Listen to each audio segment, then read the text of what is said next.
Good morning students, स्वागत है आज की क्लास में आपका। और आज का जो हमारा टॉपिक है वो है धर्म सुधार आंदोलन।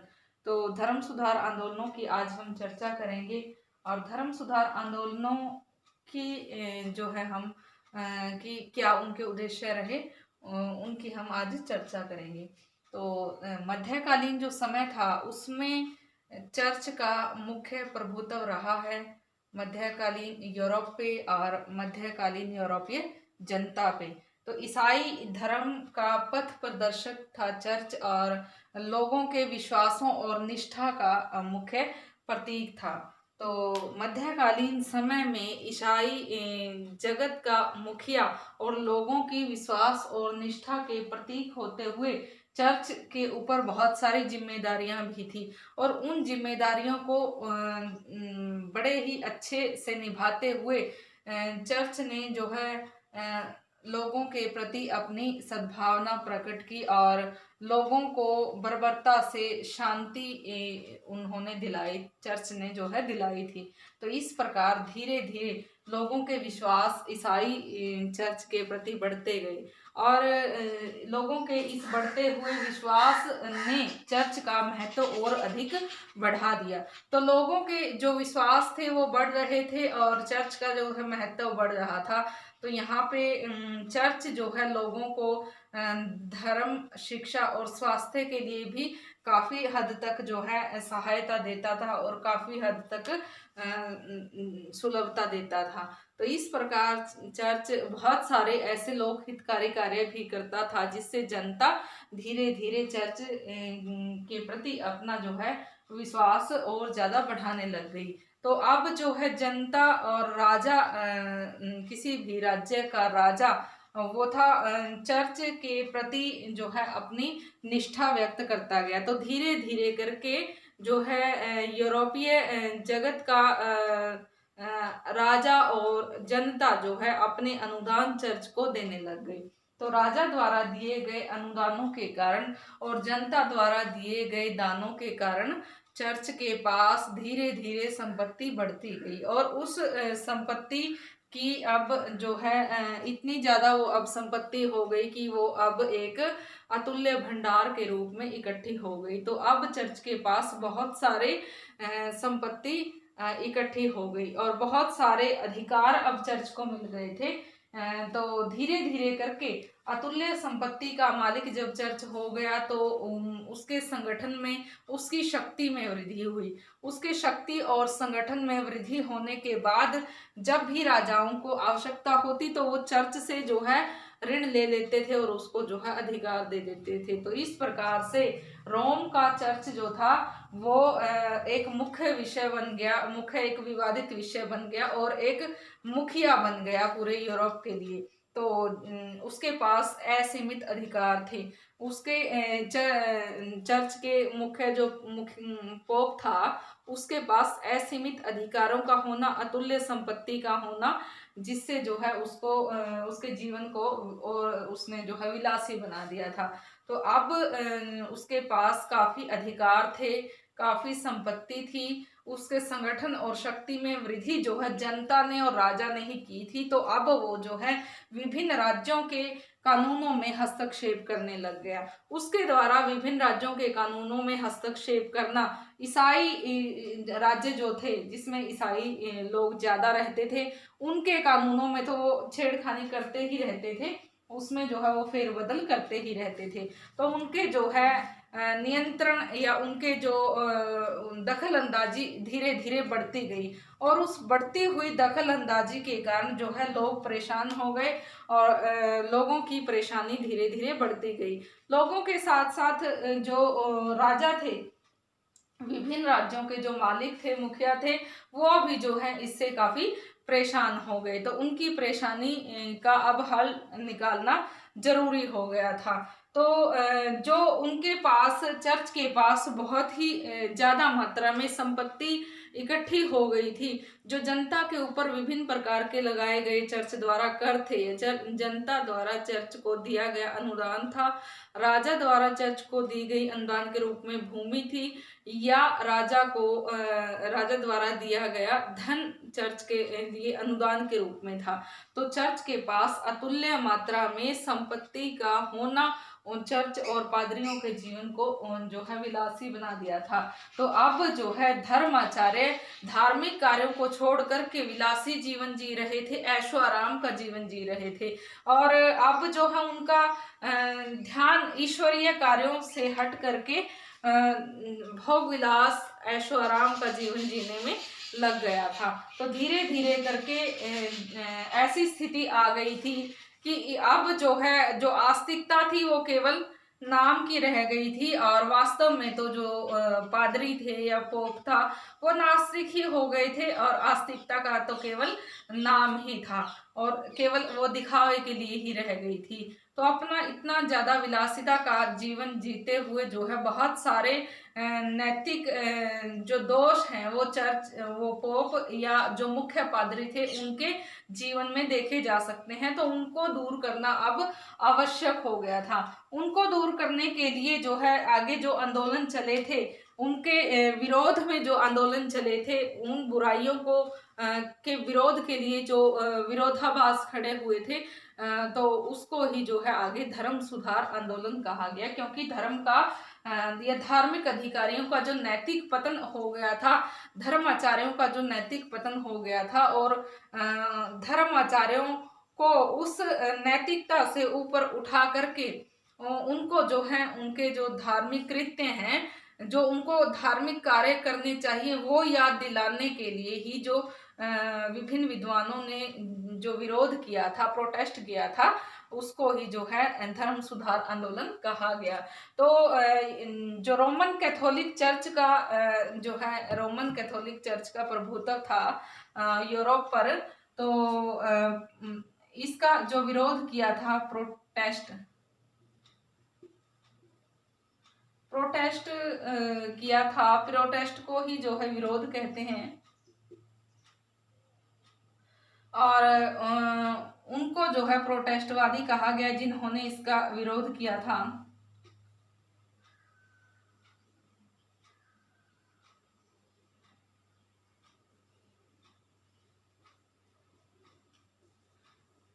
और उनके द्वारा किए गए जो है आंदोलनों को धर्म सुधार आंदोलन कहा गया।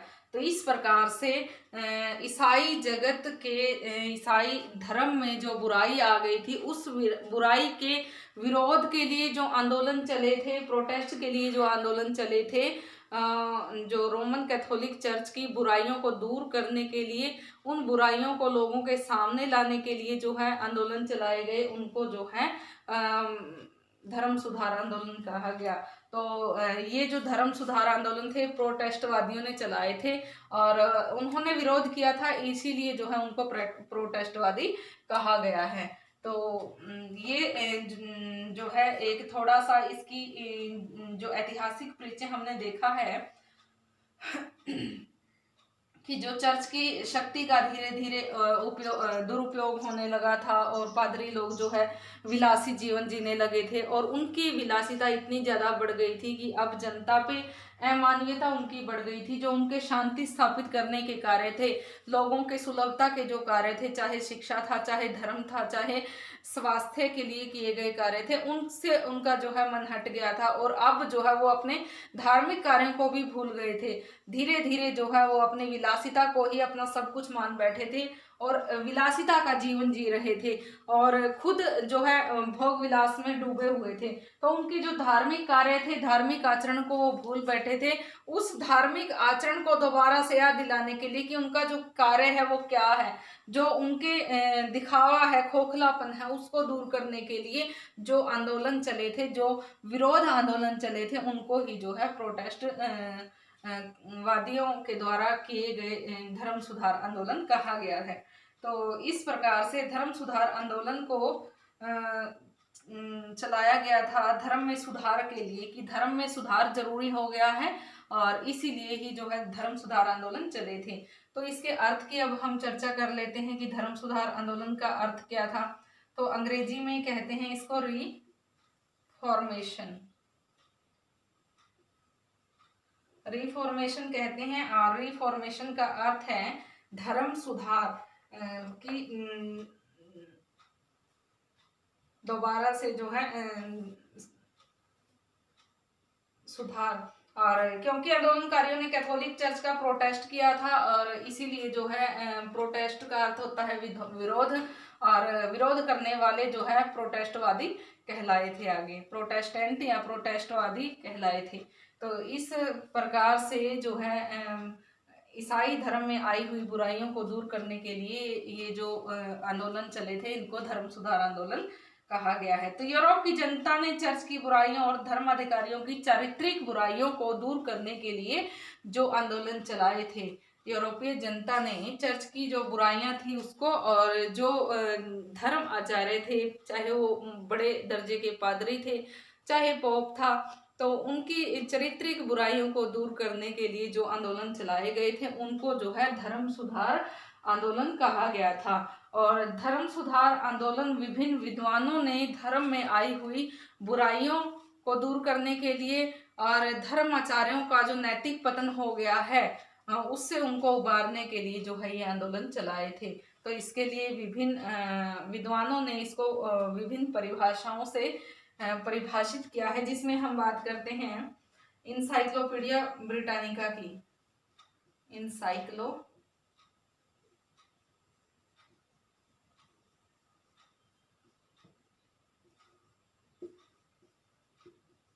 ब्रिटानिका।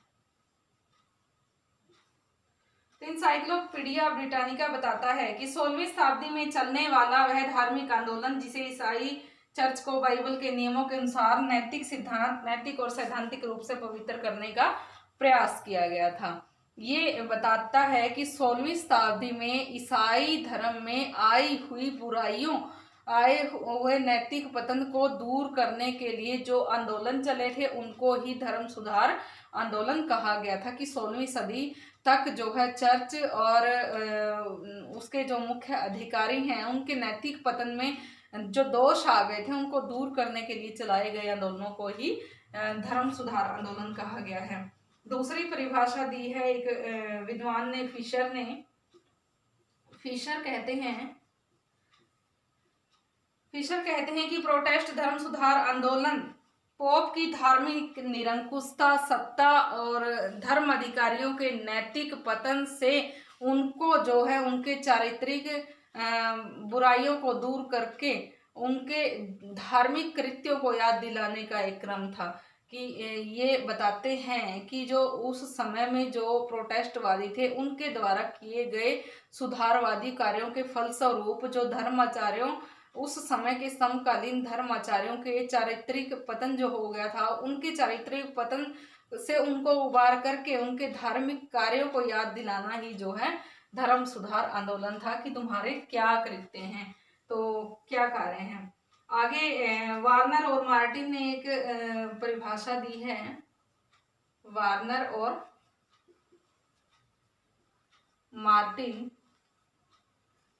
और मार्टिन लिखते हैं कि धर्म सुधार पोप पद की सांसारिकता और भ्रष्टाचार के विरुद्ध एक नैतिक विरोध था। कि पोप पद की जो नैतिकता है, सांसारिकता है, उसका जो है एक विरोध था। पोप का पद, जैसे कि हमने अभी पढ़ा है कि जो पोप का जो पद था उसका सर्वोच्च पद था और मुख्य जो कार्य था लोगों की सेवा करना था, लोगों के हित के लिए विभिन्न लोक हितकारी कार्य करना था, जो वो भूल गया था और उसको वो याद दिलाना ही मुख्य धर्म सुधार आंदोलन था। धर्म सुधार आंदोलनों का मुख्य हिस्सा था। एक अन्य परिभाषा दी है एक विद्वान ने, हेज लिखते हैं कि 16वीं शताब्दी के प्रारंभ में धार्मिक और विवेक की जागृति के कारण बहुसंख्यक कैथोलिक ईसाई वर्ग में आई हुई बुराइयों को दूर करने के लिए एक नया वर्ग उठ खड़ा हुआ, जिसको प्रोटेस्टवादी कहा गया या जिसको धर्म सुधार के लिए अग्रणी कहा गया। तो उस समय का एक दौर था जिसमें कुछ एक विद्वानों को जन्म दिया, कुछ एक लोग जिनको धर्म की जो बुराइयां थी वो दिखी और उन्होंने उसके लिए प्रोटेस्ट किए और उसी को जो है धर्म सुधार आंदोलन कहा गया है। तो इन विभिन्न परिभाषाओं को मद्देनजर रख के एक निष्कर्ष के रूप में हम ये कह सकते हैं कि ईसाई धर्म में आई हुई मध्यकालीन बुराइयों को दूर करने के लिए प्रोटेस्टवादियों के द्वारा चलाए गए जो धर्म सुधार आंदोलन थे उनको ही आगे धर्म सुधार आंदोलन कहा गया था, जिसमें उस समय के समकालीन धर्माचार्यों, धार्मिक जो धर्माचार्य थे या फिर उच्च दर्जे के जो पादरी थे, पोप थे, उनके जो नैतिक पतन को दूर करके, उनके चारित्रिक बुराइयों को दूर करके और आगे उनके जो धार्मिक कार्यों को याद दिलाने का जो सिलसिला था उसको ही जो है धर्म सुधार आंदोलन का नाम दिया गया। तो धर्म सुधार आंदोलन वो था जिसमें पोप का या चर्च के जो धर्माचार्य थे उनके चारित्रिक बुराइयों को दूर करके और उनको जो है उनके कार्यों की याद दिलाना कि जो धार्मिक कृत्य हैं, धार्मिक कार्य हैं वो तुम्हें करने हैं।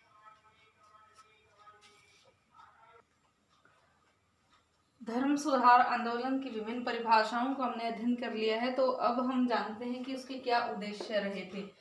तो विभिन्न उद्देश्य थे धर्म सुधार आंदोलन के। सबसे पहला उद्देश्य था चर्च की बुराइयों और धर्म अधिकारियों में व्याप्त भ्रष्टाचार को दूर करना, कि जो अब मध्यकालीन यूरोप में जो ईसाई जगत में चर्च में बहुत सारी बुराइयां आ गई थी, उसके जो धर्म अधिकारियों का नैतिक पतन हो गया था, उनके नैतिक पतन से उनको उबार करके और चर्च की जो बुराइयां हैं उसको दूर करके जो भ्रष्टाचार आ गया है उस भ्रष्टाचार को खत्म करना सबसे मुख्य काम था। यहाँ पे अभी आप सोचोगे कि चर्च कैसे भ्रष्ट हो सकता है।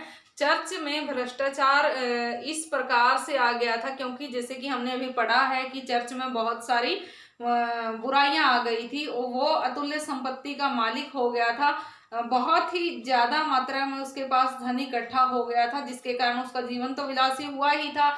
बहुत सारे राज्यों को जो ऋण की समस्या से, वित्त की समस्या से वो जूझ रहे थे, उस समस्या का निवारण करने में चर्च अब मदद कर रहा था। तो जब चर्च किसी राजा को या राज्य को ऋण देता है तो उससे वो अधिकार भी ले लेता था और उसके प्राप्त अधिकारों के द्वारा जो है जो अयोग्य अधिकारी थे उनको जो है वो अपनी मन मर्जी से ऊंचे पद भी दिलवा सकता था। तो विभिन्न जो धर्म अधिकारी थे उनमें बहुत सारी बुराइयां थी, वो भ्रष्टाचार में लीन थे। तो पोप के असीमित अधिकारों पर नियंत्रण, पोप के जो अधिकार थे वो बहुत ज्यादा बढ़ गए थे। जैसे कि हमने अभी पढ़ा कि वो बहुत सारी संपत्ति का मालिक था, संपत्ति का मालिक था तो उस संपत्ति का यूज वो अपनी विलासिता के लिए करता था। विभिन्न राज्यों को जब उसको जो है ऋण देना होता तो वो उससे अपने बदले में जो है वो अधिकार ले लेता था। तो जैसे कि हमने पीछे पढ़ा भी है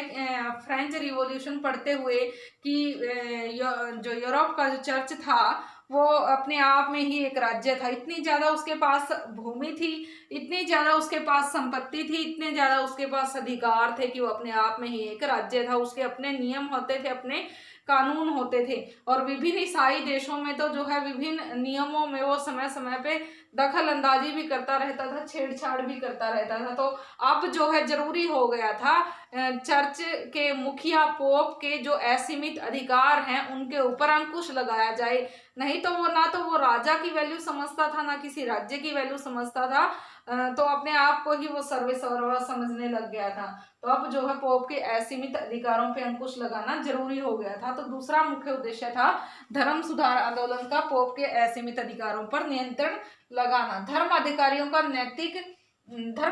का ध्यान आध्यात्मिकता की ओर लगाना। जो धर्म अधिकारी थे अब उनका जो नैतिक पतन हो गया था जिसके कारण से धार्मिक कार्य वो करते नहीं थे, विलासिता का जीवन जीते थे। अभी जैसे कि हमने एक बिशप की चर्चा की थी फ्रेंच रिवॉल्यूशन को पढ़ते हुए, तो उसमें हमने एक बिशप के बारे में पढ़ा था कि उसके पास 700 शयन कक्ष थे। तो ये वही जो है ईसाई जगत के जो मुख्य पादरी हैं उसकी चर्चा हो रही है कि इतनी ज्यादा संपत्ति इनके पास थी कि 700 सैन्य कक्ष का एक बंदा क्या करेगा। तो ये सारे ही उसके विलासिता के साधन हुए, तो वो अपने धार्मिक कार्यों को भूल गए थे। और उनके धार्मिक कार्य क्या हैं, उनके मुख्य रूप से उनको किस लिए चुना गया है, तो वो कार्य क्या है वो याद दिलाना उनको अब जरूरी हो गया था।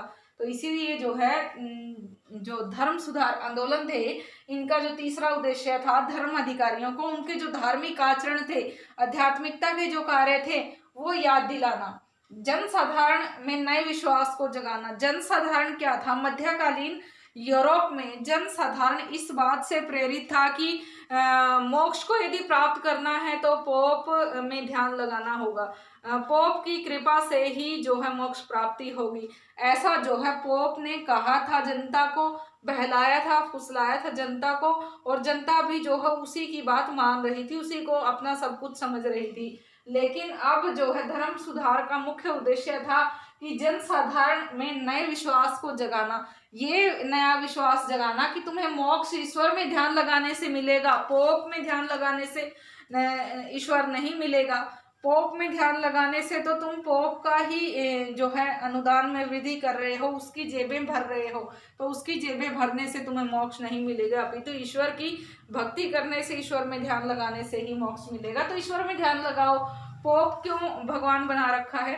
तो ये मुख्य जो है नया विश्वास जनता में उनको जागृत करना था। अगला जो मुख्य उद्देश्य था धर्म सुधार आंदोलन का वो था कैथोलिक चर्च को आडंबरों से मुक्त करके जनता को सरल धर्म देना। कि जो कैथोलिक चर्च था मध्यकालीन यूरोप का, उसमें जो बुराइयां आ गई थी उन बुराइयों को दूर करके उन बुराइयों को दूर करके विभिन्न प्रकार के जो खोखली जो परंपराएं हैं, रूढ़ियां हैं, अंधविश्वास हैं, आडंबर हैं, उनसे जनता को एक साधारण सा धर्म देना जिसमें जनता केवल ईश्वर को पूजे, ना कि वो पोप को भी पूजे, वो विभिन्न पादरियों की भी पूजा करें, और पोप विभिन्न प्रकार के डर दिखा करके जनता को हर समय लूटता ही रहे और उसके ऊपर अत्याचार ही करता रहे। तो भोली भाली जनता को एक आसान सा तरीका देना था, धर्म का साधारण सा धर्म देना था जिसमें वो केवल ईश्वर को ही पूजे और ईश्वर को पूज करके वो मोक्ष की प्राप्ति की ओर जो है मोक्ष की प्राप्ति की ओर ध्यान लगाए या ईश्वर की ओर ध्यान लगाए। तो इस प्रकार से धर्म सुधार आंदोलन के उद्देश्य थे चर्च में आई हुई बुराइयों को दूर करना, धर्म अधिकारियों का जो भ्रष्टाचार पूर्ण जीवन है उससे उसको मुक्ति दिलाना, भ्रष्टाचार पूर्ण जीवन से धर्माचार्यों को मुक्त करना, पोप के असीमित अधिकार हैं उनके ऊपर अंकुश लगाना ताकि वो पुनः राज्य अपने आप को राज्य न समझ सके, अपने आप को सर्वे सर्वा न समझ सके। धर्म अधिकारियों का जो नैतिक पतन हो गया है वो नैतिक पतन को दूर करके उनको उनके कार्य याद दिलाना कि तुम्हारे जो कार्य हैं वो आध्यात्मिकता में ध्यान लगाना है, धार्मिक आचरण करना है।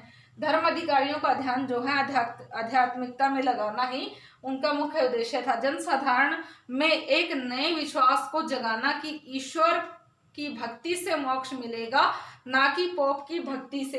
कैथोलिक चर्च को आडंबरों से मुक्त करके और जनता को एक साधारण धर्म देना जिसमें जो है सरलता से वो एक ईश्वर को पूजे, ना कि पोप को भी पूजें, उसको भी अपना भगवान माने। विभिन्न धार्मिक डरों से, आडंबरों से परिपूर्ण होके विभिन्न प्रकार के ढकोसलों में वो फंसे रहें, आडंबरों में फंसे रहें, अंधविश्वासों में फंसे रहें, से उनको निकाल करके जनता को एक साधारण सी सीख देना, साधारण सा धर्म देना। तो इस प्रकार से धर्म सुधार आंदोलन वो आंदोलन थे जो मध्यकालीन यूरोपीय ईसाई जगत में चर्च में आई हुई बुराइयों को दूर करने के लिए जो विरोधी लोगों द्वारा, विरोधी विद्वानों द्वारा उठाए गए कदम थे, प्रोटेस्टों द्वारा किए गए आंदोलन थे। तो इसीलिए इनको प्रोटेस्टों के आंदोलन भी कहा गया था और उनका मुख्य उद्देश्य धर्माचार्यों या धार्मिक